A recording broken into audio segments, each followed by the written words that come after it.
Every morning the world starts quietly, one soft light at a time. Homes flicker awake, shops open. People take those first small steps into a brand new day. And in all of that ordinary movement, there's something kind of extraordinary. A moment worth noticing, a spark you feel before you even name it.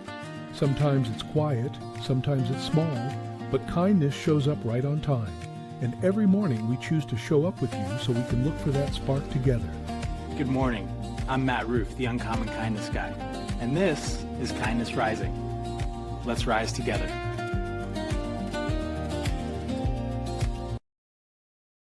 Good morning, good morning, good morning, everyone. Let me start today with a simple question. Have you ever looked at a team, a project, or a business and thought, something's wrong? The meeting feels tense, progress feels messy, and people seem frustrated. You start asking, why is this failing? Today, I want to offer a different idea. What if nothing is actually wrong? And what if it's just a part of the cycle you're in, but your brain is in a different part of the cycle? Because whether you realize it or not, everything moves in cycles. Teams do, businesses do, creative work does too. And so you can be in the wrong stage and be misreading the moment in the wrong stage in your brain, when the reality is the stage is something different. So today we are going to explore the hidden cycle. This is Kindness Rising.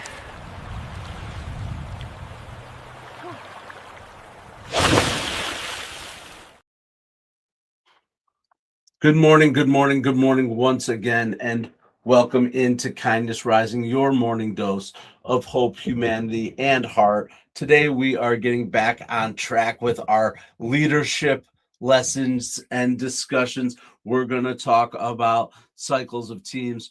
We're going to talk about that big news that was out there that's been the viral video of leadership, and everyone is weighing in on that one. I've got my own take too on those burger eating leaders. The burger eating leaders, you guys probably know what it is I am talking about. But first, good morning, Cheryl Raphael Whitaker. It starts with Joy Live. So glad you are here with me this morning. We're talking about cycles of teams. Cheryl and I are part of a team. We're part of a team at the Mornings in the Lab Network, and we are getting up and getting after it, getting going every day that we can. Absolutely every day. We are rocking and rolling with Cheryl Whitaker, with her It Starts with Joy live program on Wednesday mornings at 8:30 a.m.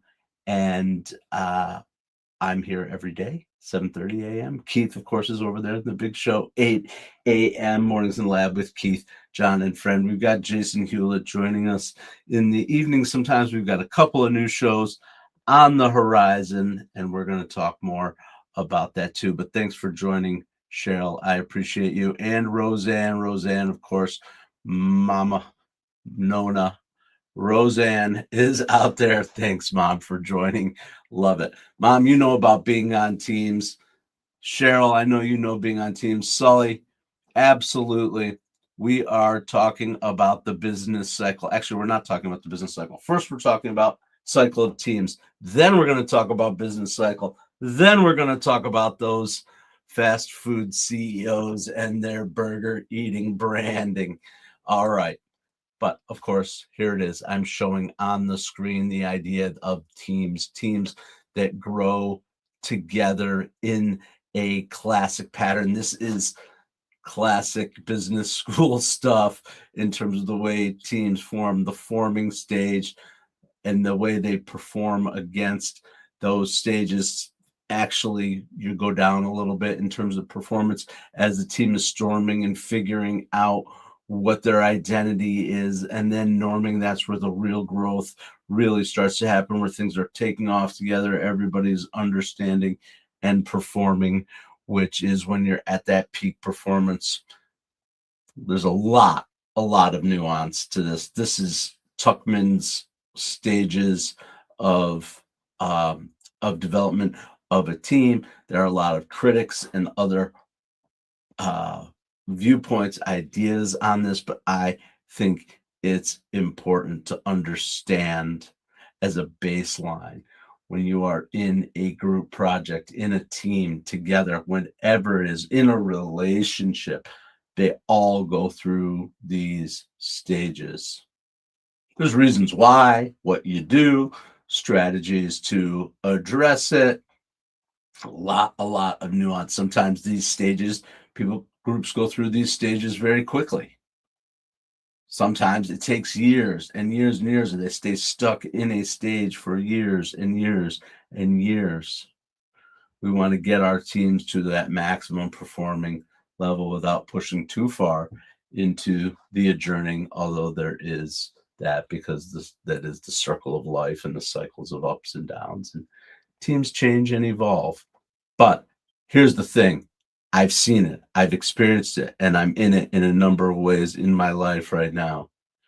Storming. This is where the biggest challenges happen. It's where personalities clash and ideas compete with each other.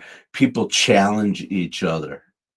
And many leaders think that that term means failing, right? Or that storming means failing when you're in it. Oh my God, this is failing. It's not working. We can't get it together. All that kind of stuff. And you can get stuck in that cycle of turnover of leadership and ideas clashing. And that's where what we talked about last week with, I dropped it, Patrick Lencioni's 5 dysfunctions of a team. Why? In all stages, you have to build on a foundation of trust, because storming is important. It's where the collaboration begins. It's where we start having those conflicts, asking those key questions. But if you don't have the foundation of trust, you're gonna miss the point. Absolutely. Storming is the beginning of real collaborations, where people stop being polite and start being honest. It's teams navigating storming with respect. That's the key. If teams can navigate storming with respect, they move into that norming where trust really is there, and you can perform where the team is operating at the smoothest and most effective it can be. And that's where business growth and where the real innovation happens. So if your team feels messy right now, there's a decent chance that there's nothing wrong. It's just in a little bit of storming. That's part of the cycle. Don't forget to have some perspective as you're going through those things and ask yourself, what stage are we in at this point in this endeavor? And is this normal? There's lots more we can talk about, and we may just do that. We may just dig in a little bit further on Tuckman's stages of group dynamics. Yes, Jess, good morning. Good morning. Good morning. I am glad you've joined us, Jess of the world. My eyes are terrible. Diversity moderates bad decisions. I agree 100% if the members are not too scared to speak up. Absolutely. Jess, I appreciate what you're saying. I agree 100%. The more ideas, the merrier, but there is a lot to that. That's what we talked about all last week. 5 dysfunctions of a team. The foundation of teams is trust, based on trust, on vulnerability, the ability of leaders to be vulnerable, right?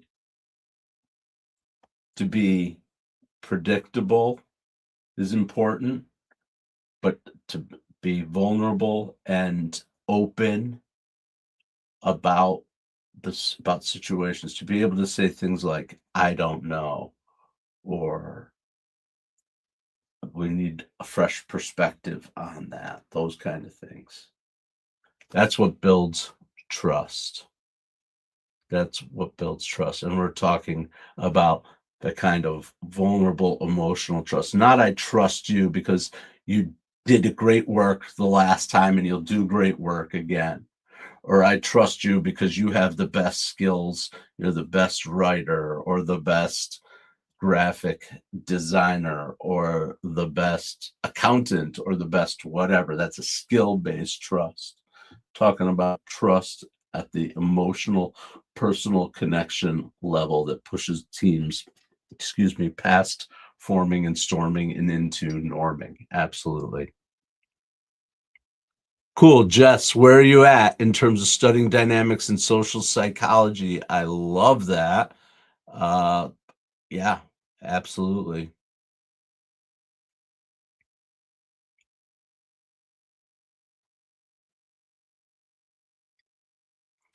Verbal hesitation. Absolutely.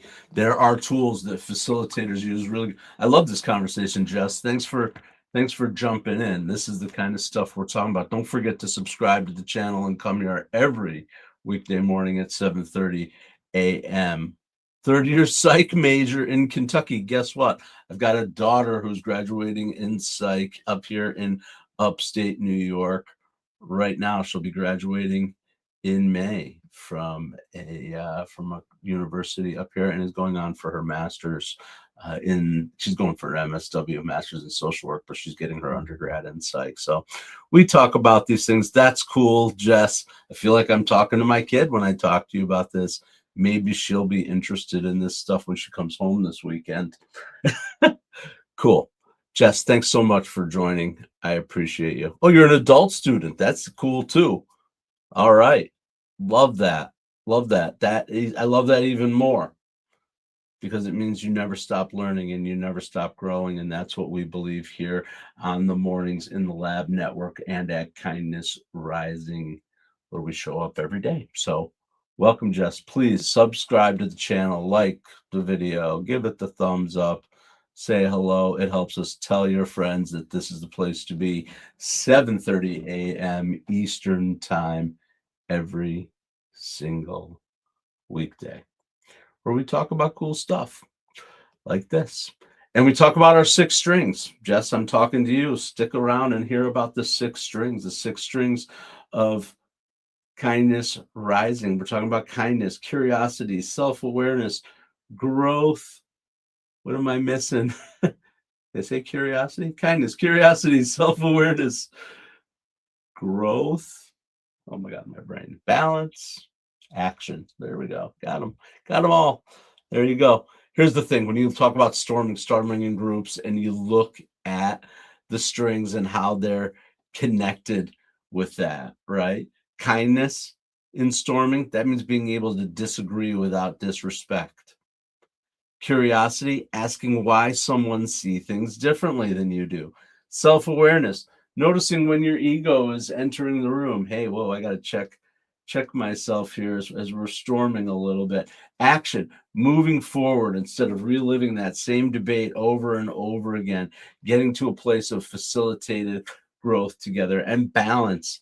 Here's the thing, man, not every disagreement in a group is a crisis. Yeah, you have to work through it, but let's keep it to a level, right, of balance and understanding and perspective. And lastly, growth, because when storming happens, that's where the great teams are forged. And when those teams understand what stage they're in, it brings the temperature down in the room a little bit, and storming becomes the doorway instead of a disaster.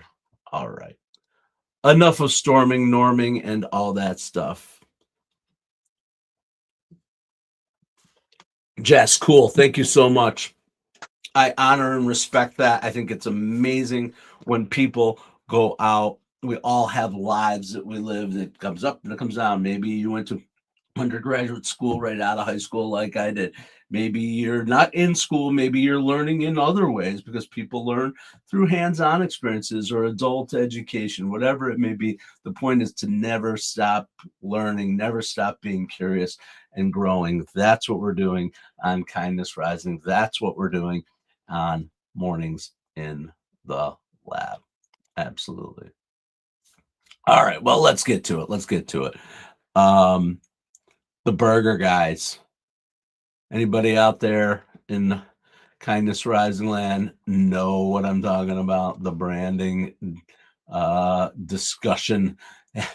from the videos of the burger guys talking about the CEOs of both McDonald's and Burger King tasting their food. And yeah, it's turned into a thing for McDonald's because their CEO is a little bit awkward, to say the least, in eating his own product.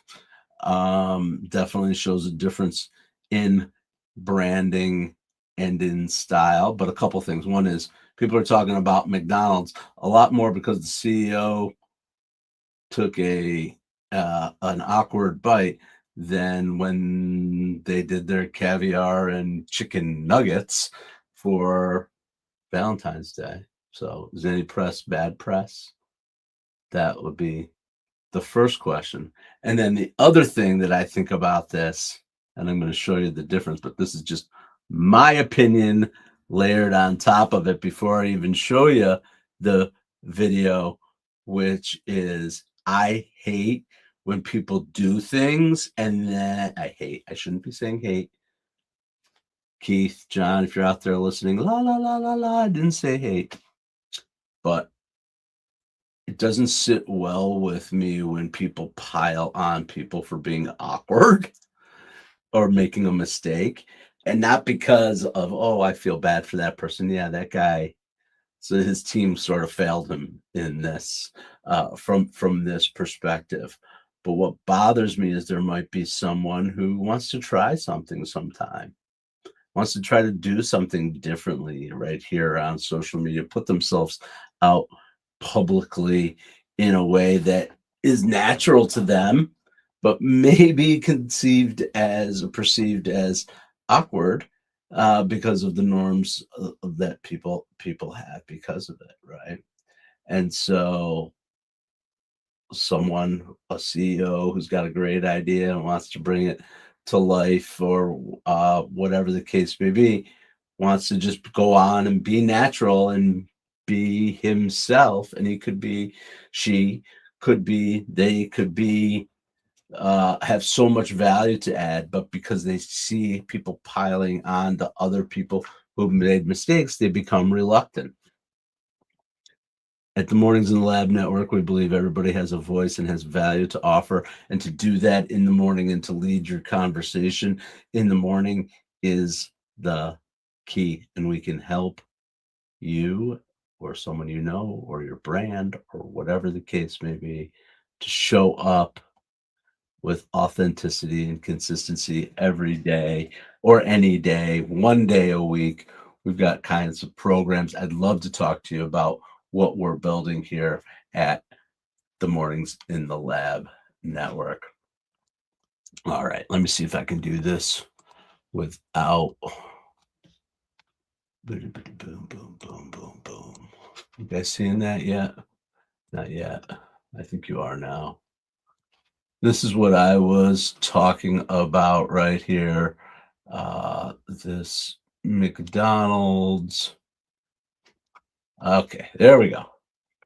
McDonald's and Burger King sparking a big reaction. CEOs, they're doing their taste tests. Let's see if I can show you the difference. The first guy you're going to see is Burger King, which is in response to the McDonald's, a guy who did his first. And you'll see the difference, and we can talk about that from a branding perspective. Not bad, right? Only one thing missing, a napkin. Chris K here with, you've heard about it, here it is, the Big Arch. This is something that we have tested already in Portugal, Germany, Canada. I love this product. It is so good. I'm going to do a tasting right now, but I'm going to eat this for my lunch, just so you know. So here we go. First, holy cow. God, that is a big burger. We've got a very unique kind of sesame poppy sort of bun on it. We've got 2 quarter-pound patties, a delicious Big Arch sauce, and of course some lettuce. So, there's so much going on with this. So First of all, let's try to get this thing. I don't even know how to attack it. Got so much to it. Oh, there's also some crispy onions on here as well. I see those kind of coming out. All right, the moment of truth. That is so good. That's a big bite for a big arch. All right. So you see the difference. You see the difference in the approach, right? And the guy is getting a whole lot of, sorry, I move things around. Whole lot of flack about that clip. I don't think it's as bad as people say, except when you compare it to the Burger King one. Obviously, Burger King is known as having a very snarky and responsive brand. It's just part of their brand, their social media brand. If you ever see some of the stuff between Wendy's and Burger King in particular, that's been an interesting little challenge. Yeah, it's so marked. People who make the product are completely removed from its production. Jess, I like the way you're thinking down there. It is absolutely true. And as far as that goes. Yeah, they're calling it the Burger CEO Wars. And you can see the difference. You can see the difference. I question how authentic the Burger King CEO was in that, because they knew they were responding. So he wanted to play up that juiciness and the stuff in the napkin that was clearly a planted line, even though he handled it pretty well. If you look really closely at those two. But again, my take on this whole thing is I don't like it when people glam out. We can giggle, laugh, whatever. Oh boy, cringe a little bit. But when it becomes piling on and that kind of thing, it makes people reluctant to want to try things. I think the guy was legitimately trying to do something, the McDonald's guy. I wouldn't, first of all, I want to make sure I'm clear. I don't eat either of those things. I don't eat Burger King or McDonald's. Maybe a McDonald's fry every once in a while. I can't tell you the last time I was in a Burger King, so it's not a commercial for Burger King. It's not a commercial for McDonald's. If anything, I lean towards, if I have a craving, it would be more for Sonic, honestly, Sonic Tots. But that's the few and far betweens. Anyway, that's not the point. I prefer good whole food, and trust me, I eat a lot of junk too, but at least try to use real food.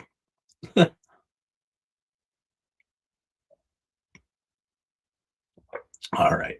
So I think it's a leadership thing, right?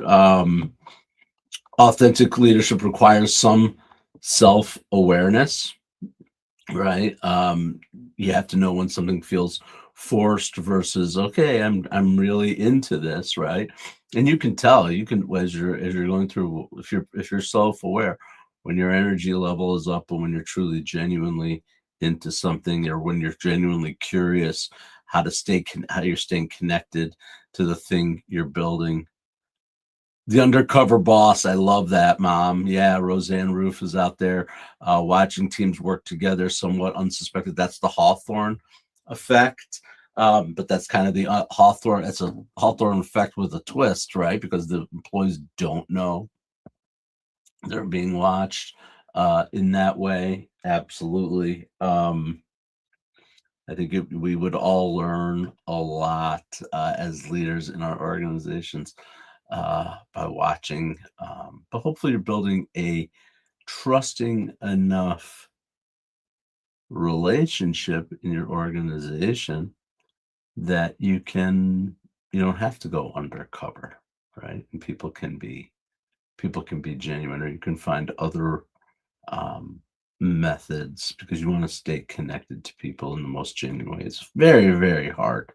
Very hard to do, because there's so many things you're balancing as a leader, so many perspectives. It's very hard to be present and completely neutral, or present and aware of who's acting, playing, and who's being genuine. It's definitely an art and leadership, and it's something that comes with experience. And also comes with self-awareness and checking your own biases as you're making judgments of people in your teams. Absolutely. My point, though, is that I want to encourage people to roll up their sleeves and take a bite of that juicy burger. Do it with the camera on, do it with the camera off, especially if that's your product, right? To engage with your product and that kind of thing. This is not about fast food or encouraging people to eat burgers or not eat burgers, whatever. Eat what works well for you and your body. But the point of it was the branding and the optics of these things, and it's just a thought-provoking situation.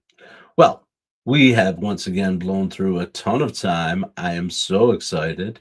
I was going to talk a little bit about the business cycle, but I think I'll just hold that for another time. Sully, if you're still out there, you mentioned it, the business cycle, where we talk about ideation all the way through maturity and what happens as business grows and matures and settles in, how that overlaps with what we're talking about forming, storming, and norming within our teams. And we'll talk about that tomorrow. I promise. I'm going to bring it tomorrow.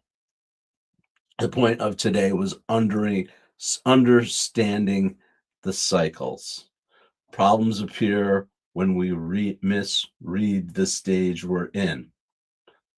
That's the key. That's what comes with that's why experienced leaders, mature leaders, who, whether they understand it because they studied Tuckman, or Hawthorne or Lencioni or all these academic things, that's not the point. Someone who has been through this experience understands those stages without maybe understanding how to label them, and understands how to have perspective through that startup and through that maturity, still all those stages of growth and understanding. Even within teams, you take a mature business, and even within that teams, you're going to have new ideas, new products developing, new teams forming, new stresses from the outside that force you to get together and form a group, storm, norm, and perform your way through the problem. So we'll continue to talk about that as one of the concepts that we lean into on Kindness Rising, as we continue to bring insights for growth, balanced with having a little bit of fun, bringing in that Gen X nostalgia, all that stuff. That's what we're building as an environment here on Kindness Rising, that people want to get up 7:30 a.m. Eastern every day and join us here. Join in the chat, subscribe to the channel, get up with a little bit of kindness. Here's the thing. Life rarely moves in straight lines. It moves in cycles. Teams form, ideas grow, businesses mature, and sometimes things fall apart so that something new can become better and change. The wisdom isn't trying to escape the cycle, but in learning to see it, understand it, recognize where it's hidden, and stop panicking. When you start leading with presence, patience, clarity, and kindness, you'll understand your cycle and be able to move forward. Thanks for joining me here on Kindness Rising. Get on over to Mornings in the Lab with Keith, John, and friends next. Hang out with Cheryl Raphael Whitaker on It Starts With Joy Live. Hang out with Jason Hewlett on the Jason Hewlett Show, and check out the Mornings in the Lab, mitl.network. That's where we live. I'll see you tomorrow. Jess, it was nice to meet you. I hope you'll come back 7:30 a.m. tomorrow morning. Drop in, say hello, keep the conversation alive. Tell your friends about the greatest place to join in the morning, Mornings in the Lab Network, and Kindness Rising. Until tomorrow, stay uncommon and stay kind. What if your mornings could be inspiring and ridiculously fun? Kindness Rising isn't just a show, it's a full wake-up vibe. It's freaking fun, people. Yeah, man, it's got real get-after-it energy. I love it. Wake up with Kindness Rising. I help purpose-driven people grow their impact. 5-ingredient recipe to help you build your personal brand. Get out there and take kind action. If it's live, they'll feel it. On Kindness Rising, we bring you proven strategies and fresh ideas you can actually use. If you're not failing, you're not trying. Exactly. Fail fast, rebound faster. You'll see the bloopers and the genuine connections that make kindness contagious. We sometimes get into a little bit of trouble. Pretty much my life made the list. You can trust what you see right here is honest, respectful, and uplifting. Social impact organizations, and we always talk about them. Try kindness. It's way cheaper than therapy. You just made my day.